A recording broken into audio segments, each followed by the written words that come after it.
Você pode ver no título, a gente vai ver nesse vídeo 5 situações, comportamentos de risco para o suicídio, com base nessa meta-análise aqui que reuniu mais de 200 artigos para a gente chegar nessa conclusão.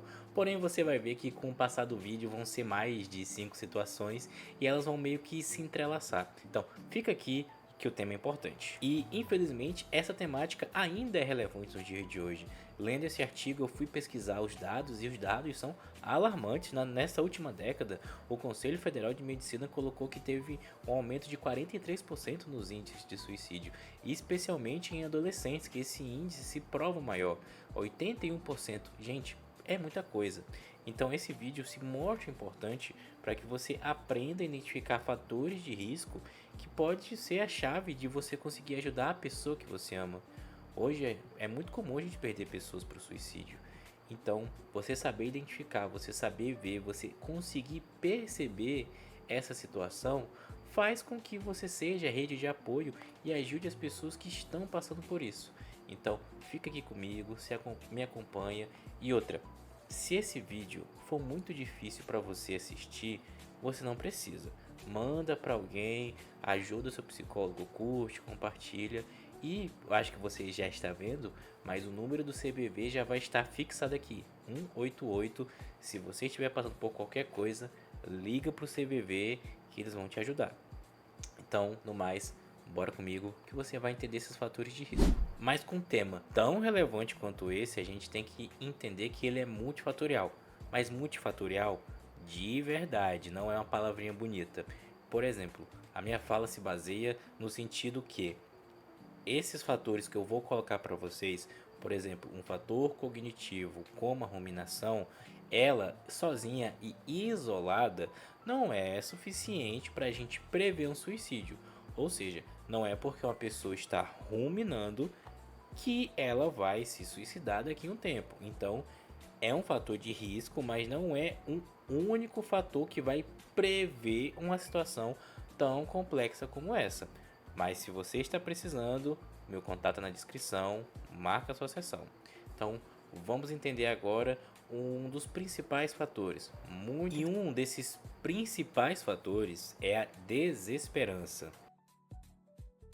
E a desesperança a gente pode caracterizar como a dificuldade de enxergar futuro, a dificuldade em ver realmente que as coisas podem melhorar, mesmo por você ter passado por experiências negativas, sabe?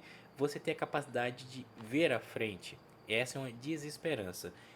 E um estudo feito pelo Aaron Beck, o criador da teoria cognitivo comportamental, mostrou algo muito interessante, que numa ala médica ele conseguiu prever até 91% das tentativas de suicídio e tal, das pessoas que tinham escalas altas de desesperança. Só que esse estudo foi interessante que ele foi meio que rebatido por outro, feito por estudiosos australianos que observaram as pessoas por 12 anos, ou seja, 2 anos a mais, e eles colocaram outros fatores, como a capacidade de você fazer, de você tentar o suicídio, a urgência negativa. E o que é urgência negativa? Uma urgência mediada pela angústia. Você sabe quando você está angustiado e você toma as piores decisões? Pois é, essa é a urgência negativa. E a impulsividade também. Então são fatores que são associados, que também tem mais importância do que a desesperança. Não que a desesperança não seja importante, que é algo que tem que se observar. Então a desesperança é algo que também pode mover esses outros fatores.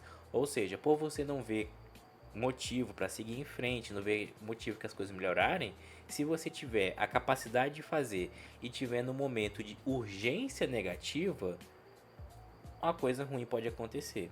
Entende que aí que entra o multifatorial, que aí que entra também fatores sociais, que eu vou colocar aqui muitos fatores cognitivos, mas que ao longo do vídeo você vai entender que os fatores sociais vão se misturar.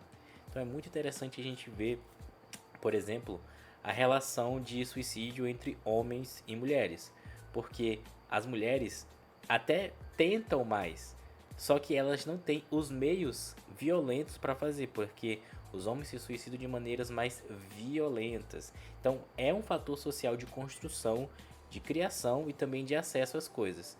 Então a desesperança é um desses primeiros fatores que nós vamos ver hoje. Mas tem mais, você vai entender que muitas coisas que você passa e faz, se você não tratar, se você não cuidar, podem ser fatores de risco.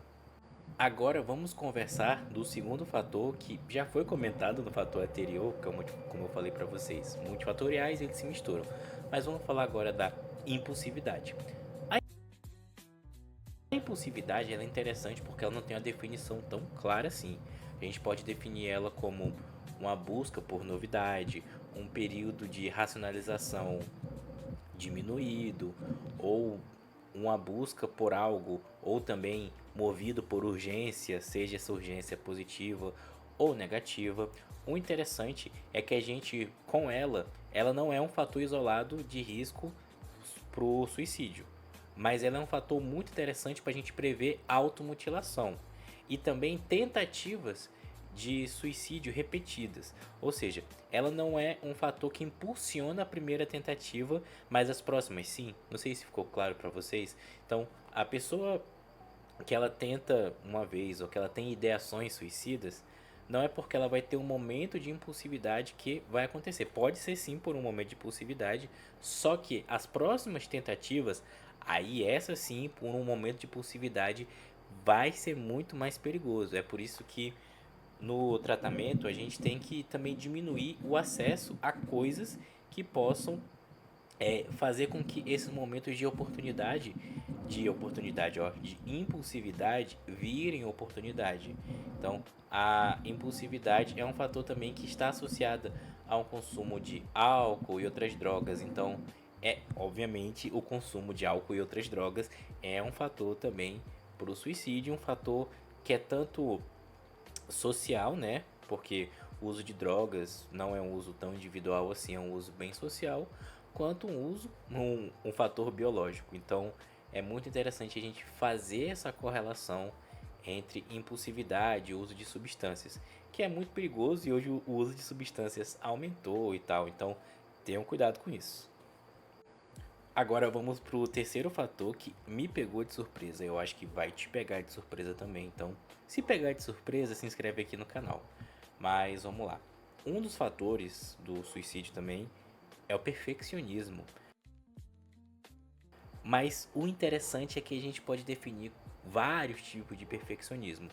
Porém, o mais associado com o suicídio é aquele perfeccionismo que vira crítica e parte de pessoas próximas a você que gera um desconforto, por exemplo, familiares. Ou seja, é como se você tivesse uma pressão em ser uma coisa que você não precisa ser. Então imagina que seu pai e sua mãe te exigem coisas super absurdas, sei lá, que você passe em medicina com 16 anos e você internaliza isso como objetivo de vida e com 16 anos tu tá no primeiro e no segundo ano e medicina é muito difícil, aí esse perfeccionismo vira autocrítica, vira crenças disfuncionais. Então, essa situação desse perfeccionismo que é enraizado por um fator social multifatorial, e vocês vão odiar muito essa palavra, mas é muito importante que fixem isso como multifatorial, porque não é só o perfeccionismo em si, mas toda a situação social que faz com que você tenha essa percepção e essa crença disfuncional, que você, poxa, precisa fazer tudo para ontem, que você precisa passar em medicina com 16 anos, que você precisa ter uma casa e um carro e ser milionário aos 30 anos. São maneiras de perfeccionismo que geram esse descolamento social. Ou seja, por você não conseguir fazer algo, por você não ter algo, você não se sente pertencente a um local. E esse é também um fator que é muito preponderante, que eu vou comentar ele em outros fatores também, mas o fator de você achar que não é pertencente a um local, esse fator de isolamento, sensação de solidão, é algo que a nossa geração está passando muito e é algo extremamente perigoso. É andar sem máscara no Covid, sabe? É realmente muito perigoso. E o perfeccionismo e essa comparação que nós temos, tanto com pessoas próximas a nós, como com pessoas que não são próximas a nós, gera muito desse descolamento. Ah, eu não sou bom. Ah, eu não tenho aquilo. Ah, eu não tenho isso. E isso é um fator para o suicídio. Então, esse tema perfeccionismo me pegou um pouco porque eu não enxergava isso como perfeccionismo, mas dentro do comentário que o artigo colocou fez muito sentido. Então, eu acho que essa eu te peguei de surpresa. Agora vamos para um fator que eu falei lá no início e esse não me pega de surpresa, que é a ruminação. E o que é a ruminação? E no caso eles colocaram aqui a ruminação meditativa, quando você fica pensando, pensando e pensando nos seus problemas, mas só isso, você não pensa em forma de resolver, você fica pensando, nossa, eu errei, nossa, eu fui tão mal no trabalho, fui tão mal na prova, ai, mas eu não consigo. Ai, não vai dar certo. Aí você fica criando cenários imaginários na sua cabeça que nunca vão dar certo as coisas. Isso é a ruminação meditativa, que foi correlacionada realmente com pensamentos, ideações e tentativas de suicídio. Não só isso, mas também agravos em várias situações. E uma das piores dentro dessa relação é o agravo na desesperança. Justamente um dos fatores, ou seja, é um fator influenciando o outro. E não só isso, mas também a ruminação, ela é responsável pelo aumento da depressão, pensamentos ansiosos, dificuldade de resolução de problemas. Ou seja, é algo que eu acredito que muita gente passa, que todo mundo observa a ruminação, se enxerga ruminando, mas não sabe o que fazer. É por isso que a terapia é um local tão importante para que você lide com a ruminação, porque o artigo até colocou isso e pontuou isso lindamente, que quando a gente tenta não pensar em algo, mais a gente pensa em algo. Então a gente tem que aprender, na verdade, a pensar de forma funcional, a desviar o pensamento e não suprimir o pensamento. Então, sabe, o fator ruminação é um fator que parece tão pequeno, a gente ficar olhando para os nossos problemas e tal, e a gente pensa nos problemas todos os dias, não chega em nenhuma solução. Só que esse pequeno comportamento, essa pequena situação pode te levar a um comportamento de risco. É, que, sabe, é algo assim que parece pequeno, parece bobo, mas que se não for tratado, vai te consumir e vai te fazer viver uma vida muito triste. Uma vida que você só fica pensando em problema, problema, problema. Aí você sente que vive no automático, você sente que a vida vai perdendo sentido. E aí entra outras situações, porque nessa situação que a vida vai perdendo sentido, que entra o sentimento de anedonia, que já é um passo para a depressão. Eu sei que é um salto lógico um pouco grande, mas é uma coisa que a gente tem que observar, um fator tão pequeno que se a gente tiver uma experiência de vida ruim, ou sei lá, estiver vivendo numa escala 6 por um, pode ser um fator, nossa, que vai destruir a nossa saúde mental. Então é importante que a gente observe essas coisas. E agora vamos para o último fator proposto para esse vídeo, que o artigo coloca como fatores sociais, que sinceramente daria um vídeo só deles, então vou tentar ser direto e também fazer um resumo, senão a gente vai entrar em muitas tangentes, mas os fatores sociais são tudo que está relacionado à sociedade que afetam a nossa vida, nosso ambiente. Então, por exemplo, separação dos pais, pais violentos, abusos sexuais, alcoolismo, relações de raça e gênero, que sim, isso aqui não é cultura woke, tá?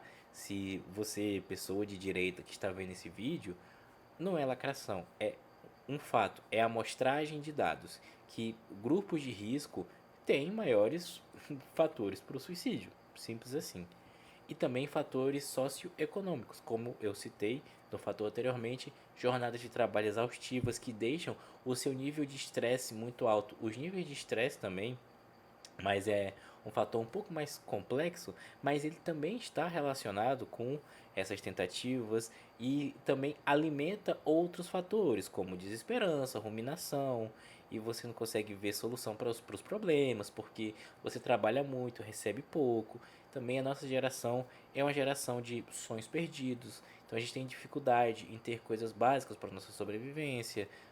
O dinheiro é pouco, o sistema é opressor, então todas essas relações geram também na gente angústia.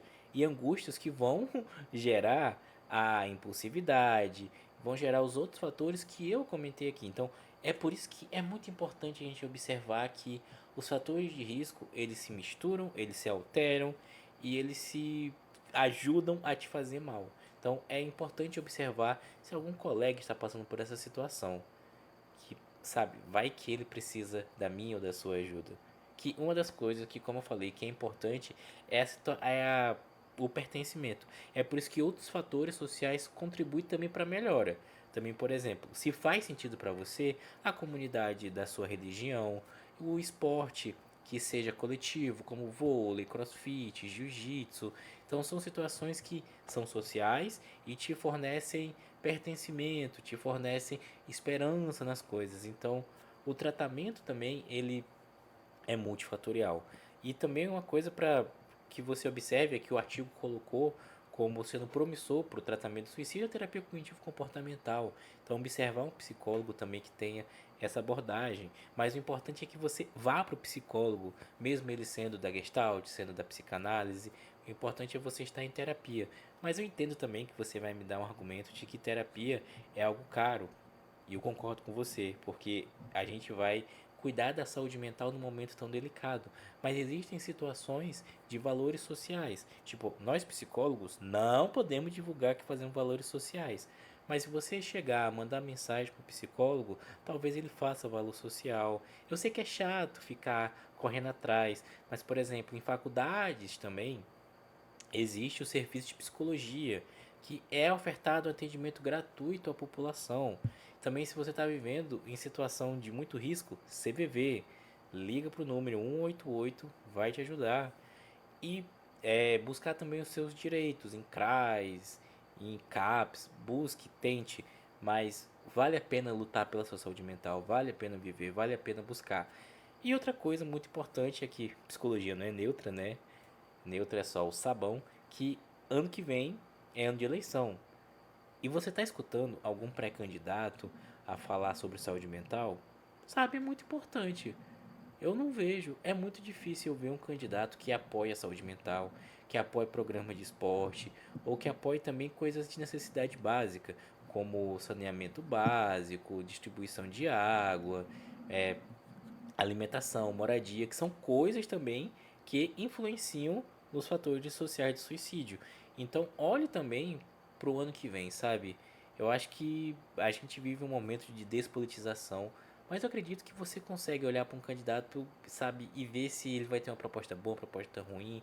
Vamos cobrar porque fora a gente lutar por a nossa saúde mental, a gente tem que lutar por melhorias, porque o problema do suicídio, da ansiedade, da depressão são problemas que viraram tipo a Covid, problemas de saúde pública, que são abafados, que todo mundo acha bonitinho falar de saúde mental, mas cadê que alguém vai cuidar?